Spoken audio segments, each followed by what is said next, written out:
사도신경으로 우리의 신앙을 고백하겠습니다. 나는 전능하신 아버지 하나님 천재 창조주를 믿습니다.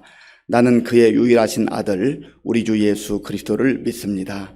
그는 성령으로 잉태되어 동정녀 마리아에게서 나시고 본디오 빌라도에게 고난을 받아 십자가에 못 박혀 죽으시고 장사된 지 사흘 만에 죽은 자 가운데서 다시 살아나셨으며 하늘에 오르시어 전능하신 아버지 하나님 우편에 앉아 계시다가 거기로부터 살아있는 자와 죽은 자를 심판하러 오십니다. 나는 성령을 믿으며 거룩한 공교회와 성도의 교제와 죄를 용서받는 것과 몸의 부활과 영생을 믿습니다. 아멘. 하나님께서 오늘 우리에게 주시는 말씀은 시편 119편 1절에서 16절까지의 말씀입니다. 구약 성경 890쪽 시편 119편 1절에서 16절까지의 말씀을 교독하겠습니다.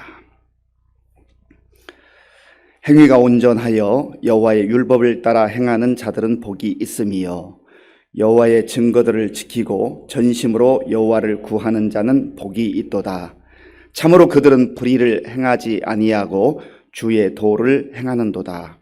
주께서 명령하사 주의 법도를 잘 지키게 하셨나이다. 내 길을 굳게 정하사 주의 율례를 지키게 하소서. 내가 주의 모든 계명에 주의할 때에는 부끄럽지 아니하리이다. 내가 주의 의로운 판단을 배울 때에는 정직한 마음으로 주께 감사하리이다. 내가 주의 율례들을 지키오리니 나를 아주 버리지 마옵소서. 청년이 무엇으로 그의 행실을 깨끗하게 하리이까? 주의 말씀만 지킬 따름이니이다. 내가 전심으로 주를 찾았사오니 주의 계명에서 떠나지 말게 하소서. 내가 주께 범죄하지 아니하려 하여 주의 말씀을 내 마음에 두었나이다. 찬송을 받으실 주 여호와여, 주의 율례들을 내게 가르치소서. 주의 입의 모든 규례들을 나의 입술로 선포하였으며 내가 모든 재물을 즐거워함 같이 주의 증거들의 도를 즐거워하였나이다. 내가 주의 법도들을 작은 소리로 읊조리며 주의 길들에 주의하며 주의 율례들을 즐거워하며 주의 말씀을 잊지 아니하리이다. 아멘. 신년 특별 새벽기도에 참여하시는 우리 모든 성도님들에게 하나님께서 베푸시는 또 하나님께서 베푸실 은혜가 풍성하기를 간절히 바랍니다. 새해가 되었다고 해서 우리의 마음도 생각도 우리의 삶도 저절로 새로워지는 것은 아닙니다. 새로운 희망을 가지고 시작하지만 그러나 적당하게 대충 한다고 해서 그저 아무것도 하지 않고 해가 바뀌었다고 해서 우리의 삶이 달라지는 것은 아니라고 하는 것입니다. 한번 최근에 말씀드렸습니다마는 윌리엄 캐리의 말을 다시 한번 나누기를 원합니다. 정말로 하나님께서 우리 가운데 새로운 일을 행하실 것을 기대하는 것이 중요합니다. 하나님으로부터 위대한 일을 기대하라. 기대감이 있어야 돼요. 막연한 기대가 아니죠. 하나님께서, 창조주 하나님께서, 전능하신 하나님께서 우리를 향하여서, 우리 개인을 향하여서, 그리고 우리 가정을 향하여서, 가정을 위하여서, 우리 교회를 위하여서 행하실 위대한 계획이 있습니다. 그 일을 기대하는 것입니다. 소망하는 것입니다. 하나님께서 행하실 것입니다. 그리고 또한 우리가 그것을 기대하고 소망하면서 믿는다고 한다면 하나님을 위하여서 우리가 위대한 일을 시도하는 것입니다. 위대한 일을 시도한다고 하는 것은 바로 이와 같이 기도의 자리에 나와서 하나님을 대면하고 하나님의 은혜를 구하는 것입니다. 그것으로부터 우리의 마음이 새로워질 수 있고 우리의 생각이 달라질 수 있고 우리의 삶도 하나님의 역사하심에 따라서 새로워질 수가 있다고 하는 겁니다. 진정한 변화는 하나님을 만나는 그 시간으로부터 시작되는 것입니다. 오래전에 제가 성경을 이렇게 읽고 묵상하는 가운데 이 시편 119편을 읽게 되었습니다. 아마 그에도 여러 가지 힘들고 어려운 일들이 있었겠지요. 그런데 쭉 읽다 보니까 이 성경이 사실은 성경 전체에서 가장 긴 장이잖아요. 176절까지로 구성되어 있습니다. 뭐 천천히 읽으면 10분, 12분 이렇게 걸립니다. 그런데 제 마음에 딱 떠오르는 게, 인생의 위기가 찾아왔을 때, 우리 인생에 정말로 중요한 순간이 되었을 때, 그리고 때로는 인생의 무력감을 느낄 때, 성경이 중간쯤 있어요. 또 중간쯤에 있는 이 119를 찾아야 되겠다. 우리가 다급한 일이 있으면, 위급한 일이 있으면, 내가 무언가를 하지 못하는 그러한 상황이 펼쳐지면 119에 전화하잖아요. 그런데 이 119, 시편 119의 특징이 있습니다. 히브리어 알파벳은 알레벳, 김멜, 달레트 등등등 해서 마지막 타우까지 22개의 알파벳이 있습니다. 그런데 우리가 지금 한글로 보니까 이게 눈에 띄지 않는데, 이것을 원어 히브리어로 보게 되면 알렙이라고 하는 첫 번째 알파벳이 1절부터 8절까지 쭉 시작합니다. 알렙으로 시작하는 거예요. 그리고 베트라고 하는 이 알파벳이 7절부터 16절까지, 이와 같이 모든 알파벳이 8절씩 시작을 해서 8 곱하기 22개의 알파벳 하면 176절이 되는 겁니다. 이 시의 형식이기 때문에 그렇게 이제 하나님의 말씀을 기록하는 것이. 그런데 또 다른 특징은 84절, 90절, 122절, 132절 이 4개의 절을 제외하고는 172개의 모든 구절마다 주의 율례, 주의 율법, 주의 규례, 주의 법도, 주의 도, 주의 증거, 주의 말씀, 이런 식으로 모든 구절에, 172개의 구절에 하나님의 말씀과 연관되는 이 단어가 다 들어가 있다는 거예요. 우리가 살기 위해서는 말씀을 찾아야 되는구나. 우리가 위기 가운데 처했을 때 살 수 있는 방법은 119에 전화를 하듯이 이 시편 말씀을 통해서 하나님의 말씀을 만나야 되겠구나 하는 것을 제 마음에 간직을 하게 됐습니다. 그래서 제가 그런 나눔을 합니다. 정말 인생의 위기가 찾아왔을 때 시편 119를, 시편 119편을 읽으십시오. 말씀의 능력을 다시 한번 회복할 겁니다. 말씀으로 역사하시는 하나님 만나게 될 것입니다. 이번 특별 새벽기도 기간 가운데 그러한 은혜가 임할 수 있기를 바랍니다. 이번 기간만이 아니라 금년 한 해 특별히 새로운 해, 지금 많은 위기가 곳곳에서 우리를 엄습하고 불안하게 하는 이 시대에 무슨 방법이 있겠어요? 하나님 앞에 엎드려 기도하고 하나님께서 주시는 말씀 붙들고 그 말씀 안에 거하게 될 때 우리는 내 힘으로가 아니라, 내 능력으로가 아니라 그 말씀을 주시는 하나님, 그 하나님으로 인하여서 위기를 극복하고 오히려 하나님께서 역사하시는 위대한 일을 우리의 눈으로, 또 믿음의 눈으로 보게 될 줄로 믿습니다. 이스라엘 백성들이 앞에는 홍해가 펼쳐져 있고 뒤에는 애국 군대가 쫓아올 때 정말 너무나 죽기에 딱 알맞은 상황 아니에요. 거기에 무슨 희망이 있겠어요? 새해를 맞이했는데 그러한 상황 가운데 처해 있다면 무엇을 할 수가 있겠어요? 그런데요, 이스라엘 백성들은 아무것도 할 수 없지만 하나님께서 그 누구도 생각하지 못한 놀라운 일을 계획하시고 바다를 가르셔서 거기에 길을 내시잖아요.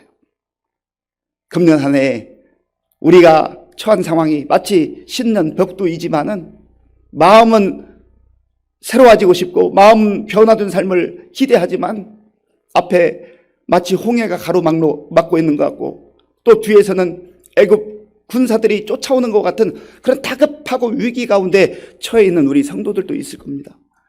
아무것도 할 수 없는 상황 가운데 그렇게 있는 성도님들, 하나님께서 행하실 일을 기대하십시오. 우리가 할 수 있는 것은 너무나 제한적이에요. 부분적이에요. 나 자신의 모습만 보면 주저앉고 싶고 포기하고 싶고 다 그만두고 싶은 게 한두 가지가 아니에요.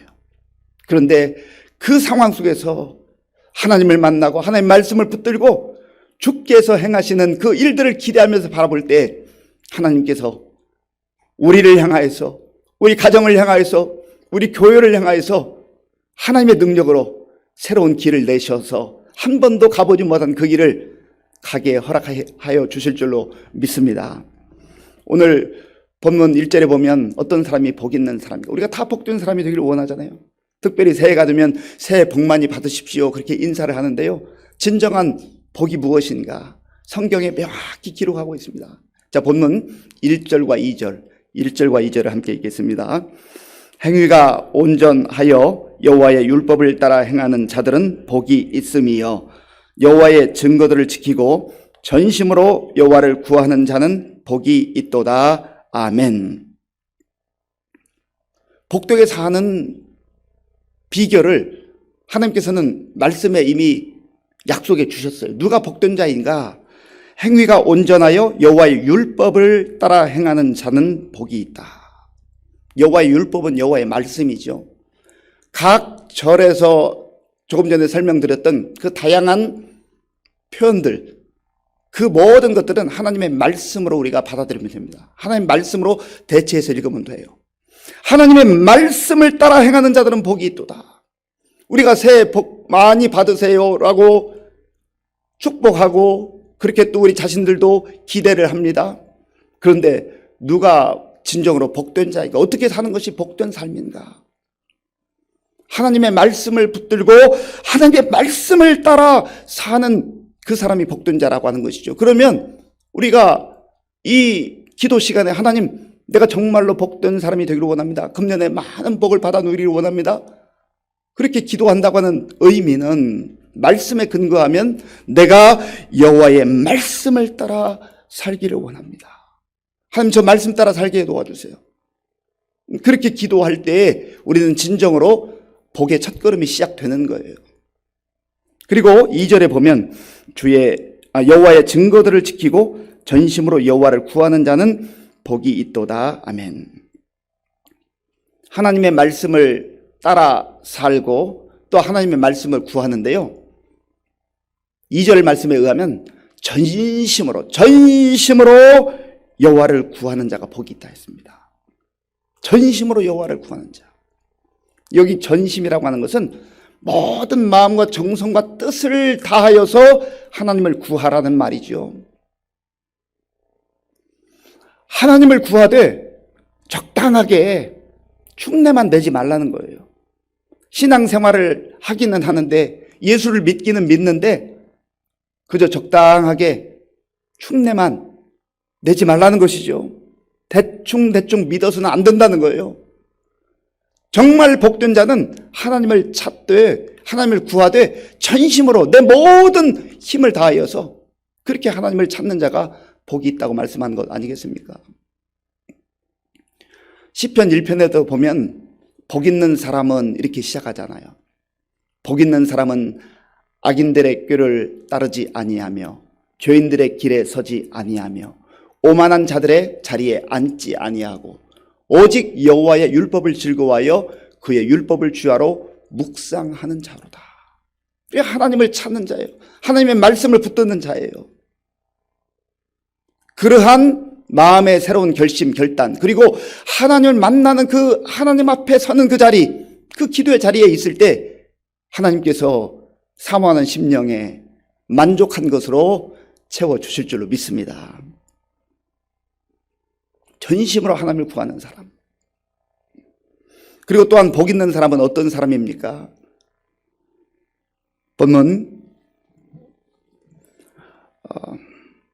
3절 말씀, 3절을 제가 읽어보겠습니다. 참으로 그들은 불의를 행하지 아니하고 주의 도를 행하는도다. 아멘. 하나님의 말씀을 따르는 자, 전심으로 여호와 하나님을 찾는 자, 구하는 자들은요, 불의와 짝하지 않는다는 거예요. 세상의 사람들은요, 내 유익을 위해서라면, 내 이익을 위해서라면 불의와 짝합니다. 세상 사람들만 그런가요? 예수 믿는 사람들도 하나님의 자녀라고 하면서도 말씀은 말씀대로, 또 내 삶은 삶대로 따로따로죠. 따로따로. 어제도 말씀드렸습니다마는 신앙생활은 따로따로가 될 수 없어요. 그렇게 돼서는 안 돼요. 따로따로, 신앙 따로, 생활 따로면은요, 그 흉내만 내는 거죠. 그러니까 생명력이 없는 거예요. 조롱받는 거지요. 한국 초기 그 기독교사를 읽어보면요, 그때는 그리스도인들이 그렇게 많지 않았습니다. 정말 그야말로 소수였지요. 그런데 그들은 대부분의 경우에 있어서 신앙과 생활이 따로따로이지 않았어요. 신앙과 생활이 하나가 되어 나아갈 때 비록 소수의 그리스도인들이 있었지만은 그 예수 믿는 사람들이 주변 사람들보다 많은 박해와 고난도 당했지만 참 진짜다 하는 평가를 받았습니다. 그리고 그들을 통해서 많은 역사들이 나타났어요. 우리가 예수를 믿을 때, 하나님의 자녀들로 살아갈 때 적당하게 대충 하면서 그저 상황에 따라서 이렇게 저렇게 풀이와 짝하면서 그렇게 사는 것은 아무나 살 수 있잖아요. 그러나 말씀을 마음에 담고 사는 사람, 여호와를 전심으로 찾는 그 사람은요, 불의와 짝할 수가 없는 거죠. 왜냐하면 그 상황 속에서 말씀이 생각나는 거예요. 말씀이 가로막는 거예요. 그래서 우리의 마음속에 영적 전쟁이 일어납니다. 생각의 충돌이 일어나요.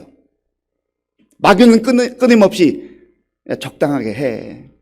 너만 유별나냐? 다른 사람들도 봐봐. 교회 다녀도 적당하게 하잖아. 끊임없이 우리에게 마귀가 그렇게 요구합니다. 유혹해요. 마귀는 많은 경우에 아주 대단한 전략을 씁니다. C.S. 루이스의 스크래프의 편지에 보면은 그런 얘기들이 나오잖아요. 마귀의 전략이 있어요. 마귀가. 그래서 교회 가지 마, 기도하지 마, 뭐 예배 드리지 마, 그렇게 하는 전략은 아주 예전 전략이라고 그래요. 예전 전략. 요즘의 전략은요, 대충 해, 대충 적당히 해. 그저 그 정도 했으면 됐지 뭐. 그렇게 한다는 것이죠. 그러나 믿음의 사람들은요, 말씀이 살아서 역사할 때요, 가치의 충돌이 일어난 가치의 충돌. 성령님께서는 아니지, 힘들어도, 비록 불편해도, 어려운 길이라 할지라도, 고난의 길이라 할지라도 말씀 따라 살아야지. 길과 진리와 생명이신 예수님을 따라 살아야지. 길이 아니면 가지를 말아야지. 사망의 길이 아니라, 사망의 선택이 아니라 생명의 길을 가야지. 성령님께서는 끊임없이 말씀을 통해서 우리에게 도전해 주시잖아요. 그렇게 역사하시잖아요. 말씀에 순종할 때 그저 아무런 갈등도 없이 순종할 수 있는 경우가 그렇게 많지 않습니다. 용서하는 것도 그래요. 용서하는 것도. 내가 용서를 구하는 것도 그러잖아요. 갈등이 없던가요? 아니에요. 갈등이 있어요. 충돌이 일어나요. 내가 어떻게 받아들일 수 있어? 어떻게 내가 참을 수 있어? 사탄은 끊임없이 그걸 부추깁니다. 그냥 그대로 가. 그러나 성령님께서는 주의 십자가를 바라보라. 주의 십자가를 바라보라.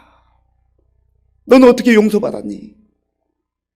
그래서 말씀 붙들고 불의를 밀어내는 것입니다. 그러면 성령께서 그렇게 말씀을 붙들고 말씀 따라 살기를 원하는 그 사람을 도와주시는 거예요. 성령께서 말할 수 없는 탄식으로 우리를 도와주시고 붙들어 주시는 것입니다. 그래서 불의와 짝하지 아니하고 진리 가운데 거할 수 있도록 역사하시는 것이죠. 9절 말씀, 우리 9절에 함께 읽겠습니다. 청년이 무엇으로 그의 행실을 깨끗하게 하리이까 주의 말씀만 지킬 따름이니이다. 아멘. 큰 맥락에서 같은 의미입니다. 청년들은 혈기가 왕성한 때잖아요. 그리고 아직은 뭔가 유동성이 많아요. 이 공이 어디로 튈지 모르는 그러한 시기 아닙니까? 그리고 아직 조금 불확실한 그런 시기이기도 합니다. 많은 갈등이 존재하는 그런 시기예요. 그때에 청년이 무엇으로 그의 행실을 깨끗하게 하리까? 이건 1차적으로 젊은이들, 청년들을 말하기도 하지만 이 세상을 살아가는 모든 사람들, 아직도 혈기 가운데, 아직도 자기 감정을 주체하지 못하는 가운데, 또 세상의 그 화려함을 추구하는 그런 청년과 같은 그런 불안정한 시기를 살아가고 있는 사람들에게 무엇으로 그의 행실을 깨끗게 할 수 있겠는가? 오직 주의 말씀만이 그의 마음을 정결케 하고 삶을 정결케 하고 생각을 정결케 하고 죄로부터 우리를 보호해 준단 말이에요. 말씀을 붙들면 말씀이 우리를 진리의 길로, 생명의 길로, 사는 길로 그렇게 인도해 주실 줄로 믿습니다. 그래서 말씀을 붙들어야 돼요. 마지막으로 14절 말씀, 14절 함께 읽겠습니다. 내가 모든 재물을 즐거워함 같이 주의 증거들의 도를 즐거워하였나이다. 아멘. 말씀의 그 신비로운 맛을, 은혜의 맛을 사모하며 깊이 경험하는 이번 특별 새벽기도 기간, 그리고 금년 한 해가 될 수 있길 바랍니다. 말씀에 우리의 인생을 한번 걸어보자고요. 정말로 이 말씀이 하나님의 말씀이고 생명의 말씀이고 능력의 말씀이라는 것을 믿는다고 한다면 그 어느 해보다 이 신년 초기에 하나님 앞에서 내가 하나님의 말씀을 한번 생명처럼 붙들어 보겠습니다. 다시 한번 말씀을 깊이 경험하기를 원합니다. 우리가 돈 버는 거 다 좋아하잖아요. 돈 좋아하잖아요. 오늘 말씀이 그 말씀이에요. 내가 모든 재물을 즐거워함 같이 돈이 점점점 불어나고 월급이 올라가고 사업이 잘 돼서 수입이 늘어나면 얼마나 신나요. 그러나 그 재물이 만족감을 주던가요. 재물은 끊임없는 또 다른 갈증을 우리에게 유발합니다. 그런데요, 말씀을 우리가 깨닫게 되고 말씀의 은혜를 누리게 되면은요, 그때 만족함이 있어요. 기쁨이 있어요. 얼마나 좋은지 몰라요. 우리가 이러한 말씀을 사모하며 오늘도 또 내일도 이번 2주간 동안 깊이 주의 은혜의 강물에 나아갈 수 있기를 바라고요. 또 더 넓은 대양을 향하여서 금년 내내 말씀으로 승리하는, 그리고 말씀으로 기뻐하며 찬송하는 우리 모두가 될 수 있기를 간절히 바랍니다. 기도하겠습니다. 아버지 하나님, 감사합니다. 하나님께서 은혜를 베풀어 주셔서 2022년도 새해를 시작하게 하시고 또 우리의 마음을 모아서 하나님께 예배하며 말씀을 들으며 말씀 붙들고 기도할 수 있도록 인도해 주셔서 감사합니다. 하나님 아버지요, 우리 모두 개인적으로, 가정적으로, 교회적으로, 국가적으로 위기 가운데 있습니다. 탄식하고 절망하고 원망하고 불평하고 불안해만 하지 말게 하시고 기도의 자리에 나와서 하나님을 향하여 부르짖으며 주께서 주시는 약속의 말씀을 받고 그 말씀으로 인하여서 생명력 있게 힘있게 능력 있게 살아가는 우리 모두가 될 수 있도록 은혜를 베풀어 주시옵소서. 예수님의 이름으로 기도하옵나이다. 아멘. 주기도문으로 예배를 마치겠습니다. 하늘에 계신 우리 아버지, 아버지의 이름을 거룩하게 하시며 아버지의 나라가 오게 하시며 아버지의 뜻이 하늘에서와 같이 땅에서도 이루어지게 하소서. 오늘 우리에게 일용할 양식을 주시고 우리가 우리에게 잘못한 사람을 용서하여 준 것과 같이 우리 죄를 용서하여 주시고 우리를 시험에 빠지지 않게 하시고 악에서 구하소서. 나라와 권능과 영광이 영원히 아버지의 것입니다. 아멘. 제가 여러분 우리 성도님들께서 기도 카드 작성해 주신 것을 가지고 나왔습니다. 강단에서 새벽마다 1년 내내 우리 성도님들을 위해서, 가정을 위해서, 자녀들을 위해서 함께 기도하기를 원합니다. 그리고 어젯밤에 제가 새벽 기도를 준비하면서 저희 그러한 어제 낮에까지는 그런 마음이 없었는데 우리 교회를 위해서, 성도님들을 위해서 좀 특별하게 기도하면 좋겠다는 마음이 들어서 열흘 동안 아침 금식을 하면서 기도를 하려고 합니다. 금년은 특별히 또 우리 교회 60주년, 그런 교회 창립 60주년을 맞이하는 해이기도 합니다. 그리고 우리 교회가 더욱더 성령 안에서 함께 웃고 함께 우는 성령 공동체가 되는데 정말 나의 기도가 필요하다라고 하는 그런 마음을 갖게 되었습니다. 여러분들 함께 기도에 집중해서 동참을 해주시고요. 혹시 여건이 허락하는 우리 성도님들은 한 끼라도 같이 금식하면서 기도하시면 좋겠다 생각이 되고요. 또 우리 청년부 어제 통합해서 예배를 드린 너무 정말 감사한 마음입니다. 앞으로 주의 은혜가 넘쳐나는 그런 또 청년부, 우리 청년부뿐만 아니라 우리 모든 교회 예배, 우리 다음 세대 또 예배가 될 수 있도록 그렇게 기도해 주시기 바랍니다. 말씀을 생각하면서 기도할 때 하나님, 내가 적당하게 대충 그렇게 믿지 않고 이제 다시 한번 영적으로 새롭게 하나님 앞에 나아가게 하시고 말씀을 생명의 말씀으로 사모하며 살아갈 수 있도록 도와주시옵소서. 그렇게 기도하시고요. 돈을 얻는 것보다 더 주의 말씀의 은혜의 깊이를 누리는 한 해가 되게 하여 주옵소서. 기도할 수 있길 바랍니다. 나라와 민족을 위해서 또 우리 교회와 성도님들 위해서 기도해 주시고요. 우리 연규식 집사님 지금 병원에 입원해서 또 하나님의 인도하심과 치유하심을 기도하고 있습니다. 위에서 기도해 주시고 또 이유경 성도님을 비롯한 환우들도 위에서 기도해 주시기 바랍니다. 세계 곳곳에 나가 복음 증가하는 선교사님들 위해서 기도해 주시기 바랍니다. 다 함께 기도하겠습니다. 아버지 하나님, 감사합니다. 하나님께서 은혜를 베풀어 주셔서 오늘부터 2주간 영적 위기를 119로 극복하라고 하는 주제를 가지고 기도할 수 있도록 도와주셔서 감사합니다. 하나님 아버지, 참으로 힘들고 어려운 시기를 살아가고 있습니다. 아버지 하나님, 새해가 되었지만 저절로 좋아지는 것도 아니고 아버지 하나님, 저절로 변화가 일어나는 것 아닌 것을 우리가 압니다. 그러하기에 하나님, 우리는 연약하고 부족하지만 하나님 앞에 나와서 하나님 말씀을 붙들고 이제 하나님의 생명의 말씀을 마음에 새기며 말씀 따라 살아가기를 원합니다. 하나님 아버지, 우리가 다 복된 자가 되기를 원하며 복된 삶을 살기를 원합니다. 하나님 없이, 하나님 떠나서 복된 삶이 없는 것을 아오니 주여 우리를 긍휼히 여겨주시고 하나님 앞에 더욱더 가까이 나오게 하시고 하나님을 찾되 전심으로 하나님을 찾는 우리 모두가 될 수 있도록 주님 도와주시옵소서. 하나님 아버지, 이번 특별 새벽 기도 기간을 통하여서 우리의 기도가, 우리의 믿음이, 우리의 예배가, 우리의 삶이, 우리의 인격이, 우리의 신앙이 하나님 새로워지며 변화되는 놀라운 역사가 일어날 수 있도록 성령 하나님 도와주시옵소서. 하나님 아버지여, 주께서 함께하여 주시옵소서. 주님 도와주시옵소서. 주님 도와주시옵소서.